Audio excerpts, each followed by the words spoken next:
사방의 합계는 18,000척이라 그날후로는 그 성읍의 이름을 여호와 삼마라 하리라. 거기에 계신 하나님, 어느 책에서 인디언들 성인식 이야기를 본 적이 있습니다. 이 인디언의 성인식 이야기를 잠시 얘기해 드리면서 오늘 말씀을 시작하려고 합니다. 그들은 이 인디언족은 아들이 13살이 성인인데 13살이 되면 아주 독특한 성인식을 치른다고 해요. 우선 그 소년이 13살이 가까워오면 10살, 11살 이렇게 가까우면 아버지가 이 아들에게 사냥하는 법을 가르치고 그리고 정찰하는 법도 알려주고 칼을 쓰는 법, 낚시하는 법 이런 사냥법들을 잘 가르쳐요. 생존법들. 그리고 이제 13살이 됩니다. 성인식을 하게 되는데 13살 생일 때 성인식을 하는데 생일이 다 지나가고 저녁이 됐습니다. 해가 떨어지고 어둠이 내려지는데 이 저녁 무렵에 아버지는 아들을 딱 데리고 한 번도 가족들이나 부족을 떠난 일이 없었던 성인이 되기까지는 밖으로 나가지를 못했어요. 이 아들을 딱 데리고 눈 가리개로 눈을 가리고 이 아들의 손을 잡고 갑니다. 한 번도 가본 적이 없는 집에서 멀리 떨어진 숲속 깊이 들어갑니다. 눈을 가리고 어딘지도 몰라요. 그리고 그 숲속 가장 중심에 도착을 해서 눈 가리개를 풀어줍니다. 그리고 이 울창한 숲속에 홀로 아들을 남겨두고 아버지는 떠나버립니다. 그 숲속에서 하룻밤을 살아남는 것이 성인식입니다. 하룻밤. 공포의 숲속에서 짐승들의, 맹수들의 울음소리도 들리고 공포도 몰려오고 나뭇가지 흔들리고 비비는 소리도 들리고 정말 두려울 겁니다. 그런데 아버지는 그 아들을 내버려 두고 떠나요. 너무너무 길고 정말 두려운 밤일 거예요. 이 소년에게. 하지만 어떻게 시간은 흘러가고 영원히 어두울 것만 같았는데 이제 새벽 미명에 빛이 밝아졌어요. 캄캄해서 아무것도 보이지 못하는 상황에 숲속에서 웅크리고 숨어있던 이 소년이 햇볕이 들기 시작합니다. 그런데 햇볕이 들면서 주위를 살피고 집으로 돌아가려고 살피고 밝아지는 모습을 보니까 몇 번은 떨어지지 않은 곳에서 그 숲속 나무 속에서 아버지가 팔을 겨누고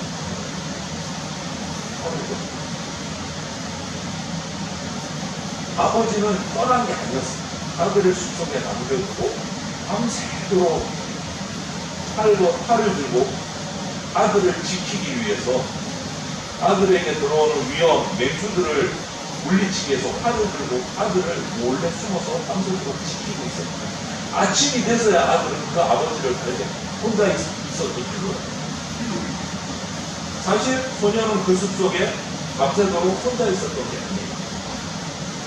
아버지가 거기 함께 있었어요.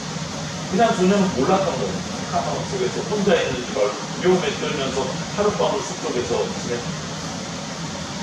여러분, 이 이야기가 오늘 읽은 말은 바로 에스겔서의 메시지하고 옵니다. 우리가 읽은 이 에스겔서의 메시지.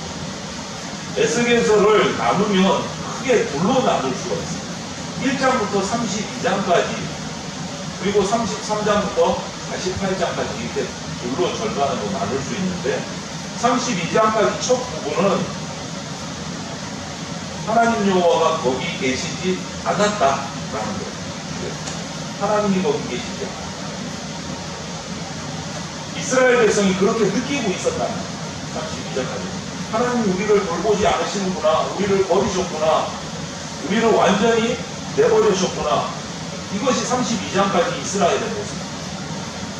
하나님의 심판을 경험하서 자신의 죄 때문에 우상 숭배 때문에 대적들에게 포로되어서 잡혀가고 나라를 빼앗기고 자신은 대적의 나라로 노예로 끌려가서 노동을 하고 있는 이 상황 가운데서 하나님 우리와 함께 하시죠. 이 과정을 그린 것이 에스겔서 1장부터 32장. 둘째 부분은 33장부터 48장까지는 정반대의 메시지. 하나님 여호와가 거기 계시다. 이스라엘의 회복을 예언하는 부분입니다.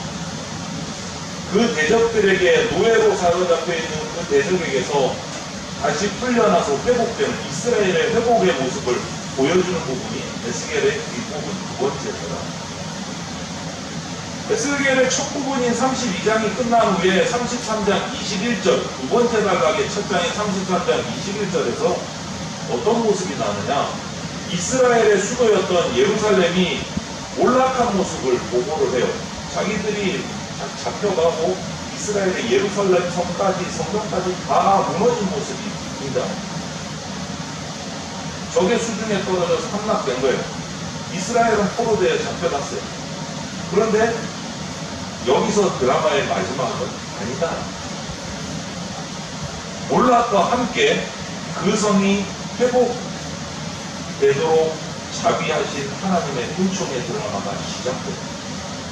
그래서 36장 33절에 보면 하나님께서 이런 예언을 해주십니다. 주 여호와께서 이같이 말씀하셨느니라. 내가 너희를 모든 죄악에서 정결하게 하는 날에 성읍들에 사람이 거주하게 하며 황폐한 것이 건축되게 할 것인즉, 전에는 지나가는 자의 눈에 황폐하게 보이던 그 황폐한 땅이 장차 경작이 될지라. 사람이 이르기를 이 땅이 황폐하더니 이제는 에덴 동산같이 되었고 황량하고 적막하고 무너진 성읍들의 성벽과 주민이 있다 하리니. 이렇게 회개하면 회복이 이루어진다는 선언이에요. 이 말씀의 금방 읽은 말씀의 첫 부분이 뭡니까? 내가 너희를 모든 죄악에서 정결하게 하는 날. 회개하고 정결하게 하는 날에 이제 회복이 시작합니다. 조건이 아니에요. 죄악에서 정결하게 하는.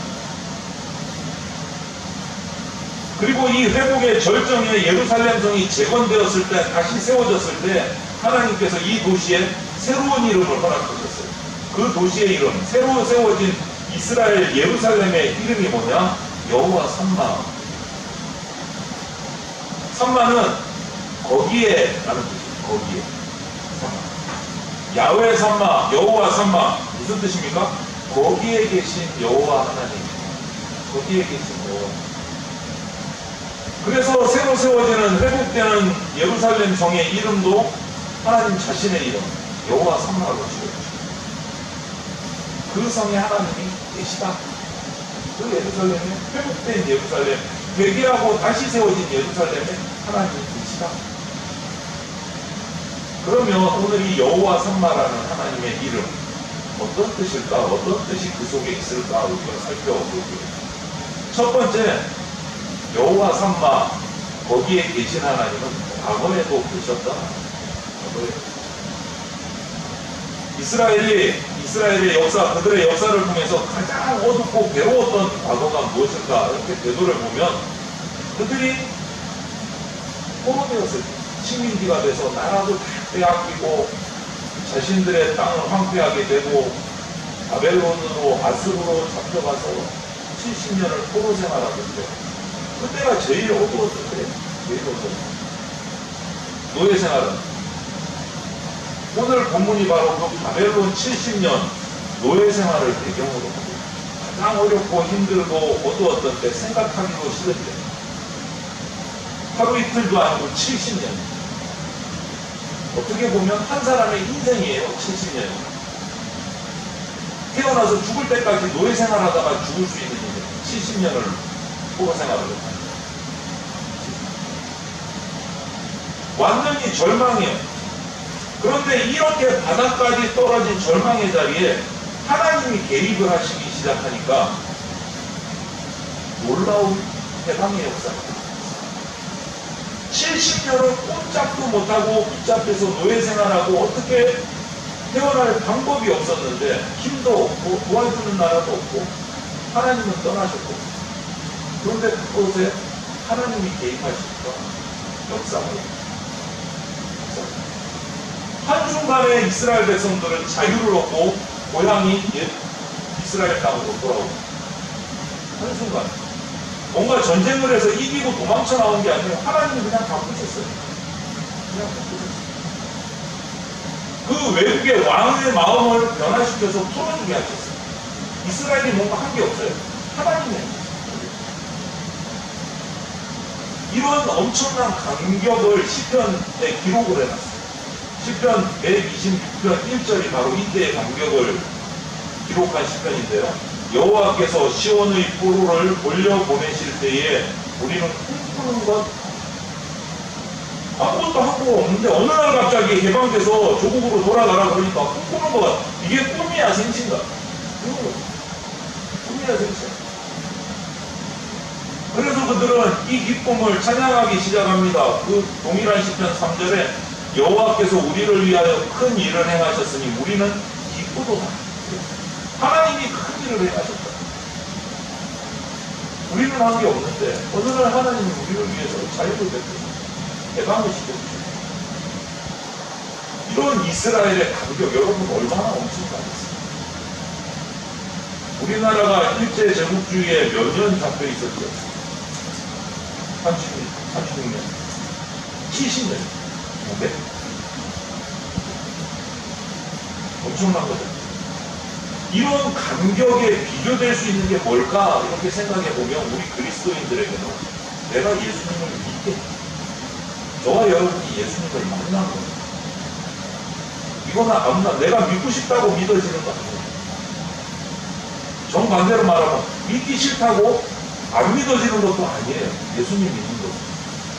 이게 인간의 선택으로 믿어지는 게 아니다. 이게 엄청난 사건인 거예요. 그래서 우리는 구원의 사건이라고 말해요. 당연한 게 아니기 때문에. 성경은 우리 그리스도인들의 이 구원 이전의 모습을 묘사할 때 노예 생활이라고 정확하게 묘사를 해요. 요한복음 8장 34절에 보면 죄를 범하는 자마다 죄의 종이라. 우리는 죄의 노예예요. 예수님께 구원받기 이전까지는 죄의 노예예요. 죄의 노예. 종인 거예요. 노예 생활하는 거예요. 평생을 죄의 노예로 살다가 죽을 수도 있어요. 그냥 그렇게 가는 인생이 될 수도 있어요. 그런데 우리가 예수 그리스도의 십자가 은혜로 그 죄에서 해방됐어요. 구원받았어요. 이스라엘이 그 포로 70년에서 해방된 것, 하나님의 역사로 해방된 것과 똑같은 감격이 있는 거예요. 그래서 성경은 구원받기 이전의 상태에 대해서 분명히 죄의 노예다, 죄 짓고 죄에 끌려가다가 죽는다, 하나님의 심판을 피할 수 없는 존재다 계속해서 말씀합니다. 그리고 이런 불쌍한 인생을 정말 긍휼히 여기셔서 예수님을 보내셔서 우리 죄를 대신 짊어지게 하시고 우리가 받을 심판을 대신 지게 하시고 우리는 구원받게 되십니다. 이런 구원의 사건을 구속이라고 말해요. 구속이라는 말은요, 값을 치른다. 공짜가 아니라는 거예요. 구속은 반드시 값을 치러야 돼요. 그리고 자유를 얻는 거예요. 그런데 그 값을 우리가 치를 수 없기 때문에 예수님이 대신 치러주셨다. 우리가 치르죠. 값없는 구원이 아니에요, 여러분. 우리를 대신해서 값을 치른 분이 계세요, 예수님. 그 피값으로 저와 여러분들이 죄로부터 자유를 얻는 거예요. 죄의 종의 자리에서 벗어납니다. 감사할 제목들이 정말 많아요. 감사절마다 감사할 거 생각해보면 많죠. 그런데 가장 중요한 감사는 뭐냐? 바로 예수 그리스도로부터 내가 예수 그리스도로 말미암아 구원받았다. 이게 가장 큰 감사가 돼야 돼요.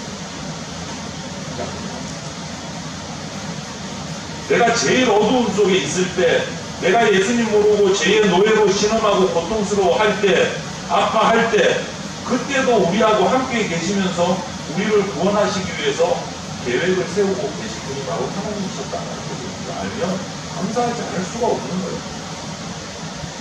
나는 몰랐어요. 그런데 하나님이 계셨어요.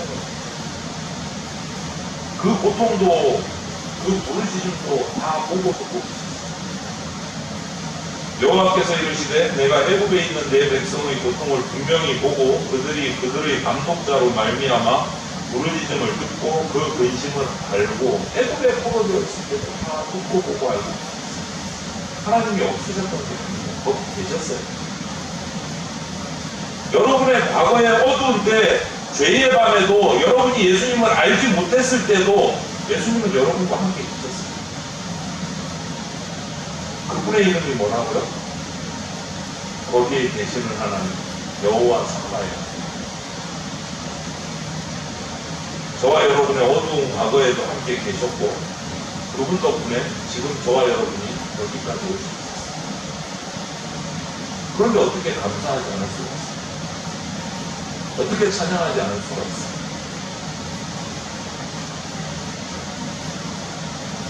우리가 주님께 감사할 수밖에 없는 이유는요, 과거에 우리가 몰랐을 뿐이지 우리와 함께 계셨다는 것 때문에 감사할 수밖에 없어요. 그리고 두 번째, 여호와 삼마의 하나님은 언제도 우리와 함께 계십니다. 언제나. 구원의 사건은 우리 그리스도인 경험에서 가장 위대한 사건이고 가장 엄청난 사건이고 가장 큰 사건이고 가장 큰 감사를 돌려야 할 사건인데 이것이 끝이 아니다. 구원받은 것이 끝이 아니고 가장 위대한 사건인데 구원받은 사람은 신앙의 마지막이 아니고 이제 신앙의 시작. 구원받은 거 시작한 거예요. 내가 구원받아서 천국 갈 길이 열렸다. 나는 이제 끝. 이게 아니라는 거예요. 이제 시작이에요. 이제 시작이구나를 외치셔야 돼요. 구원받은 사람은 이제 시작이다. 그리고 이제 진지하게 내 신앙의 여정을 한 걸음씩 한 걸음씩 하셔야 돼요. 그런데 그 여정 가운데는 정말 지금까지 과거에 경험하지 못했던 고난들이 다가올 수 있습니다. 어려움들이 닥쳐올 수 있습니다. 구원받고 난 뒤에도. 그런데 성경을 보면 그것조차도 우리를 성장시키고 훈련시키고 더 단단하게 만드시기 위한 하나님께서 허락하신 과정이다. 그래서 우리 성도들 가운데는 고난에 직면할 때마다 또 고통을 통과할 때마다 너무너무 힘들어서 투덜투덜 투정할 때도 있어요. 하나님 앞에 원망할 때도 있습니다. 저도 그랬던 과정들이 있고요. 앞으로도 그런 과정이 다가올 수도 있습니다. 우리에게. 그런데 그러다가 기도할 때 하나님이 들어주시고 그 고난의 언덕을 하나님의 은혜로 넘게 되면 우리는 하나님께 드리는 고백이 있어요. 감사합니다. 여러분, 구약의 예를 들어볼게요. 우리가 너무나 잘 아는 야곱이라는 인물이 있어요. 야곱이 형 에서의 분노를 피해가지고 하란으로 피난을 갑니다. 피신을 합니다. 내 삼촌 라반의 집에서 피하려고 글로 갑니다. 가는 길에 너무 힘들고 지쳐서 먼 길에 들판에서 돌을 베고 하룻밤을 거기서 묵게 됩니다. 근데 거기서 환상을 봐요.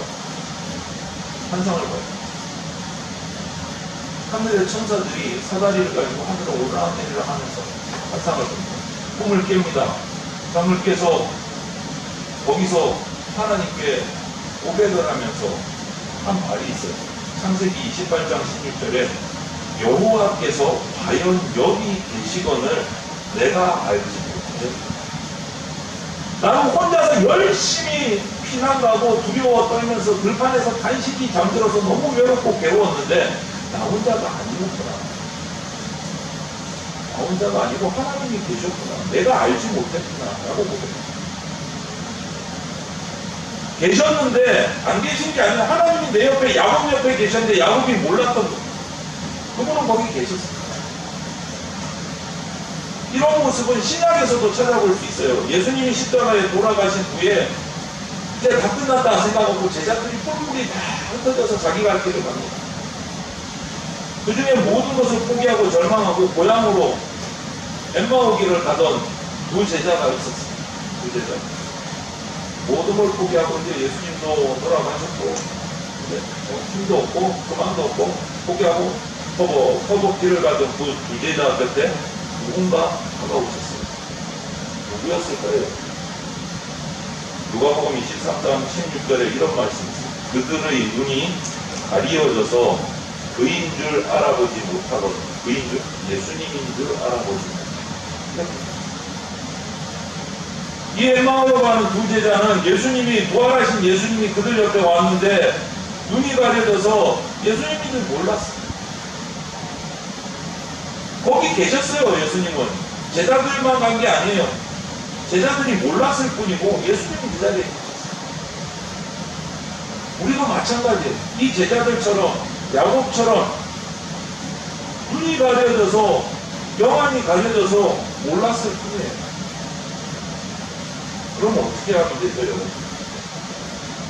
가려져서 보지 못하는 눈을 빼야 되는 거예요. 예수님이 내 옆에 계신데 내가 몰라. 예수님이 나를 보시면 얼마나 답답해. 야, 너 내가 여기 있어, 여기. 너 옆에 있다고. 그런데 못 알아들어. 못 봐. 예수님 마음이 어떨까요?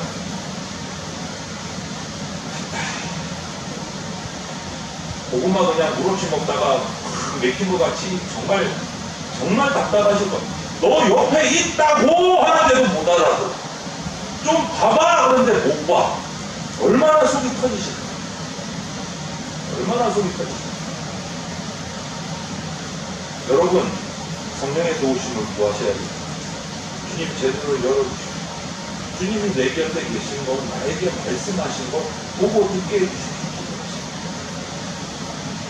여호와 삼마, 거기 계신 하나님이 지금 이 자리에도 우리 가운데 계십니다. 우리가 모를 뿐이에요.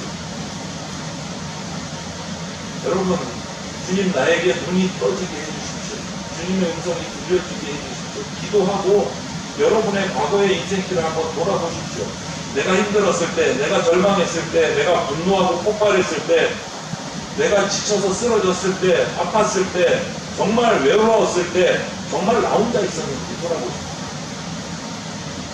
주님은 너무 괜찮았어요. 우리가 몰랐어요. 나 혼자 바뀌라고 느꼈을 때 그분은 거기 계셨습니다. 그리고 지금도 계셨습니다. 지금도 계십니다. 단지 내가 몰랐어요. 예수님을 느끼지 못했고 예수님의 음성을 듣지 못했어요. 거기에 계셨고 지금도 여기 계십니다, 여러분. 그분은 지금 이 순간에도 우리가 걸어가는 그 하란길, 우리가 걸어가는 그 엠마오 길 같이 가고 계세요. 같이 가고 계세요. 우리는 하나님께 고백해야 돼요. 이렇게 고백해야 돼요.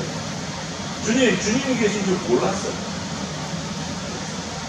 정말 몰라서 원망도 했고 좌절도 했고 주저앉기도 했어요. 이제 주님 보게 해주시고 주님께 감사하게 해주시고 주님과 동행하게 해주시고 이렇게 우리가 고백해야 돼요. 기도해야 돼요. 그분의 이름이 뭐라고요, 여러분? 변함없이 함께 계시는 여호와 삼마의 거기 계십니다. 마지막으로 하나 더, 그분은 미래에도 계시는 하나님. 에스겔 선지자는 에스겔서의 이 대단원을 마무리하는 마지막 구절, 오늘 우리가 함께 낭독한 에스겔 48장 35절에 뭐라고 얘기합니까? 그 사방에 합계는 18,000척이라 그날 들어오는 그 성읍의 이름을 여호와 삼마라. 예루살렘 성이 이제 회복됐어요. 돌아와서 성을 다시 회복시켰습니다. 그 둘레가 18,000척, 오늘날 길이로 대략 환산을 하면 9km 정도 된다. 그다지 크지 않게 느껴지지만 예전보다는 훨씬 넓어지고 있습니다. 무너지기 전보다. 그런데 에스겔 선지자가 강조하는 것은 예루살렘 성이 이렇게 다시 9km짜리 큰 성이 다시 만들어졌다. 이게 중요한 게 아니에요. 거기서 끝나지 않고 가장 마지막 강조하는 게 뭡니까? 그 성의 이름은 여호와 삼마다. 무슨 뜻입니까? 그 성에 누가 같이 계신다고요? 하나님이 같이 계신 성. 하나님이 계시는 성. 그게 중요합니다. 그 성에, 예루살렘 성에, 새로 회복한 예루살렘 성에 하나님이 거기 계신다. 그게 중요합니다. 하나님이 거기 계신다.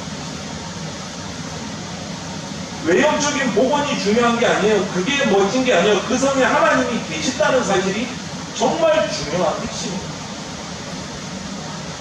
영광스럽고 충만하신 하나님의 인재가 드러나는 거, 그것이 구성의 진짜 영광입니다. 에스겔이 보았던 회복된 이 예루살렘의 환상은 이걸로 끝나지 않아요. 여러분, 연결점이 있으면 요한계시록 21장에 보면 사도 요한이 환상을 보는 장면에도 비슷한 얘기를 해요. 21장에 보면 계시록에 또 내가 새 하늘과 새 땅을 보니 처음 하늘과 처음 땅이 없어졌고 바다도 다시 있지 않더라. 또 내가 보매 거룩한 성 새 예루살렘이 하나님으로부터 하늘에서 내려오니 그 준비한 것이 신부가 남편을 위하여 단장한 것. 새 예루살렘에 하늘이 있어요. 남편을 위해 단장한 신부처럼 새 예루살렘을 단장하고 우리를 기다리고 계신다. 그 천국을 그린 거예요. 천국의 묘사란 말이에요. 새 예루살렘 천국을. 천국의 본질이 우리한테 얘기되고 있는 거예요. 그러면서 계속 이어지는 말씀에 이렇게 말합니다. 내가 들으니 보좌에서 큰 음성이 나서 이르되 보라 하나님의 장막이 사람들과 함께 있음에 하나님이 그들과 함께 계시리니 그들은 하나님의 백성이 되고 하나님은 친히 그들과 함께 계셨습니다. 여러분, 새 예루살렘 영원한 천국을 묘사할 때 계속 반복되는 말이 뭡니까? 제일 많이 표현되는 말이 뭡니까? 하나님이 함께 계십니다. 하나님이. 하나님의 장막이 사람들과 함께 있습니다. 하나님이 그들과 함께 계십니다. 하나님이 함께 계십니다. 장로교회의 가장 중요한 것은 뭐냐? 우리 교회 공동체에 하나님이 함께 계셔야 한다. 그게 가장 핵심이에요. 그게 가장 핵심. 뭐 9kg가 됐든 4kg가 됐든 아니 90kg가 됐든 크기와 상관없이 가장 중요한 핵심은 뭐냐? 그곳에 하나님이 함께 계셔야 돼요. 하나님이 함께 90kg, 900kg짜리 예배당을 지어도 그곳에 하나님이 계시지 않으면 그곳은 교회가 아니다.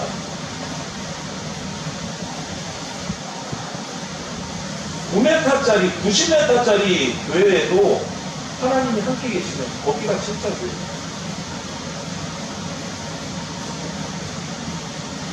하나님이 친히 그들의 백성과 더불어 자기 영광을 나타내시면서 함께 있는 것이 그것이 천국이에요. 그것이 천국의 진짜 본질이에요.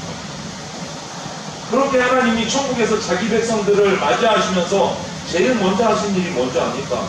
하나님이 천국에서 우리를 받고 나서 제일 먼저 하신 일이 그 다음에 나와요. 21장 4절에 모든 눈물을 그의 눈에서 닦아주시고 모든 눈물을 그 눈에서 닦아주시고 천국에 들어오는 자기 백성들을 제일 먼저 해주시는 것이 눈물을 닦아주시고 힘들고 아팠던 우리 눈물을 깨끗이 씻어주시는 거예요. 사망이 없고 애통함이 없는 그곳으로 인도해 주시는 거예요. 다시는 이별도 없고 고통도 없고 상처가 없는 그곳에서 하나님과 함께 살아가는 그것이 천국의 본질이에요. 여러분, 주님께서 이런 천국을 예비하고 기다리세요. 그런데 그 소망을 가지고 있는 우리가 이 땅에서 조금 힘들고 조금 힘들어도 어려워도 찬양할 수 있는 거예요. 감사할 수 있는 거예요. 왜? 우리에게 소망이 확실히 있기 때문에. 천국의 소망이. 우리가 감사해야 될 이유는 참 많이 있지만 가장 큰 감사는 나에게 구원 주시고 천국의 소망을 주시고 감사합니다. 조금 오래된 사건이지만 이 사건을 얘기하면서 말씀을 마무리하겠습니다. 미국에서 있었던 일인데요. 많은 감동을 준 일입니다. 1990년에 있었던 일이에요. 13살 된 라이언 화이트라는 소년이 있었습니다. 혈우병으로 투병 중이에요. 계속 수혈을 받아야 돼요. 그런데 수혈을 받다가 투석을 받다가 설상가상으로 그 투석인데 투석 중에 피 때문에 에이즈까지 그럼에도 불구하고 이 소년이 항상 긍정적인 거예요. 미소를 띠고 있어요. 그래서 감동을 줬어요. 그래서 에이즈 예방 홍보대사까지 됐어요. 그래서 미국의 대통령들, 유명한 경제인들도 다 만나고 TV에도 나오고 많은 활동들을 했어요. 그렇게 활동을 하다가 5년 정도 돼서 18살이 됐어요. 병세가 악화됩니다. 기존에 있던 혈육병에 에이즈까지 겹쳐갖고 악화가 됐어요. 병원에서도 이제 더 이상 방법이 없는 거예요. 마지막이 돼가는 것을 느끼고 죽음이 가까운 것을 보고 이 라이언의 아버지가 아들에게 이렇게 말했습니다.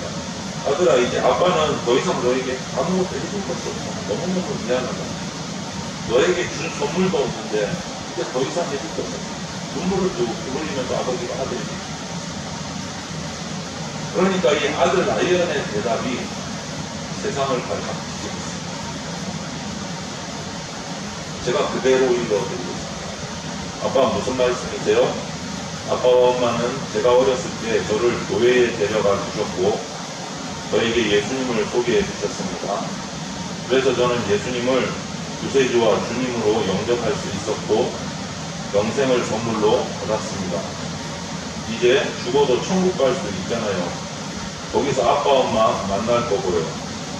아빠, 어떻게 그보다 더 좋은 선물을 주실 수 있겠습니까? 이것이 방송에 나온 라이언의 대답이었습니다. 그날 저녁에 이 라이언의 가족은 영상에서 함께 가족이 모여서 눈물로 예배를 드리고 감사했습니다. 여호와 삼마, 거기에 계신 하나님께 이 드린 라이언과 그 가족의 감사가 오늘 저와 여러분의 감사가 되기를 바랍니다.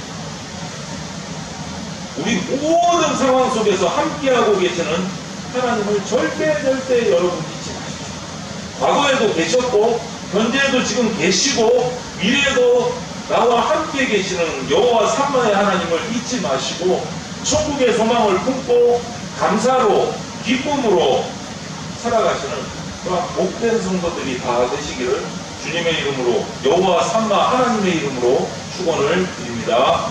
아멘. 같이 기도드리겠습니다. 사랑이 많으신 하나님 감사를 드립니다. 지금 이 시간에도 우리와 함께 이 자리에 계셔서 우리의 예배를 받으시는 하나님을 찬양합니다. 그리고 감사합니다. 지금까지 우리를 지키셨고 함께 하셔서 이 자리에 있기까지 동행해 주신 그 하나님을 찬양합니다. 또 앞으로도 우리가 하나님 나라에 들어가기까지 동행하셔서 선한 길로 인도하실 그 여호와 삼마의 하나님을 믿으며 찬양하며 기쁨으로 달려나가기를 원합니다. 주의 백성들이 함께 계시는 하나님을 보고 들을 수 있도록 성령의 감동을 허락하여 주시옵소서. 영안이 열리고 영의 귀가 열려져서 내 옆에 계시는 주님을 보고 주의 음성을 들으며 기쁨과 감사로 이 험한 세상 가운데서도 빛과 소금으로 살아갈 수 있는 복된 백성 되게 하여 주시옵소서. 감사드리며 예수 그리스도 이름으로 기도드립니다. 아멘. 기도드리겠습니다.